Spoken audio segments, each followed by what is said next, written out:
So, Breath of the Wild. Where in the world do I start with this game?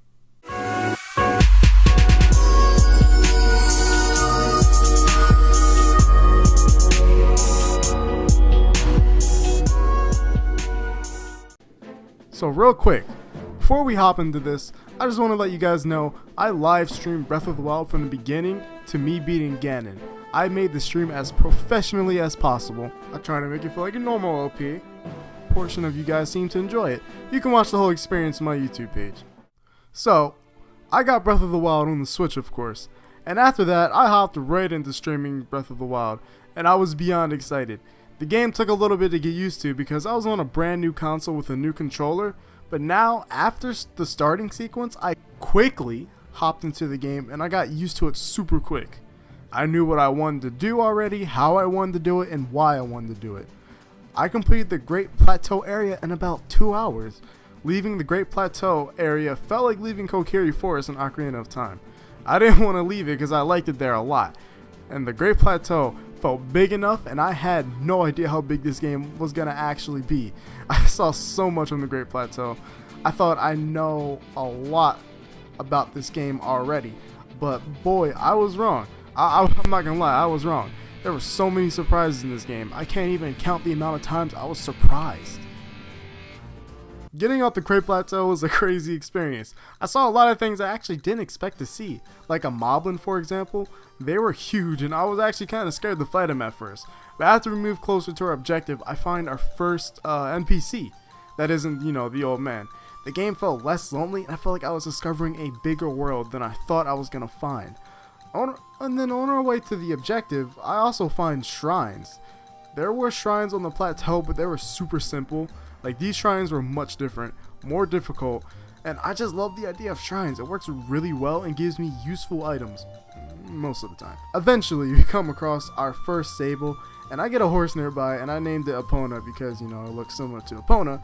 I didn't want to use Epona too often, but, because I wanted to get a better horse, because Epona kind of sucked. Or at least my Epona.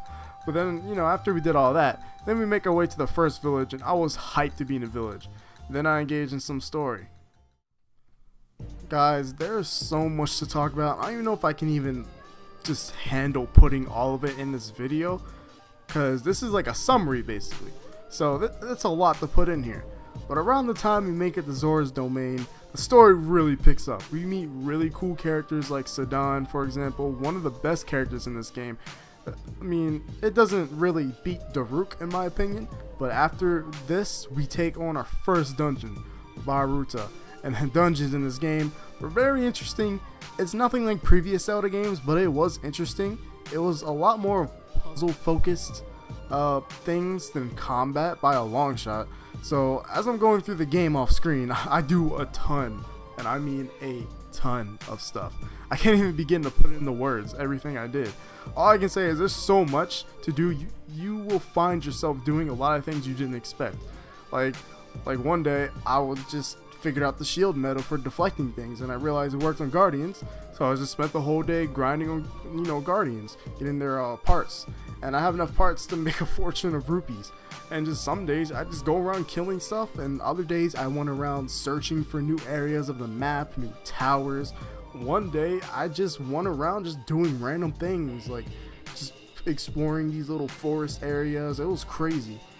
And then I also run into a ton of bosses in the world. There's just so much going on.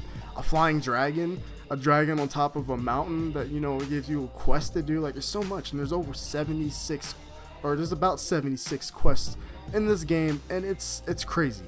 It's crazy. This game has so much to offer. The verdict of my 100 plus hours of playtime has been a magnificent experience. The Legend of Zelda Breath of the Wild didn't get a review score from me. It just gets the status of just legendary, and I'm nowhere near done with the game yet. After playing all this time, I'm literally only about 20% completed the game till that 100% completion rate is achieved. I'm not kidding you either. I did so much, and I feel like I just been doing so much in the game, but in reality I did so little compared to what I have left to finish. It feels like just getting off of Great Plateau, the feeling of being overwhelmed in a good way. I highly recommend picking up Breath of the Wild for the Switch or Wii U, both viable options. This has been 100 Hours Later with your boy Jaden2602.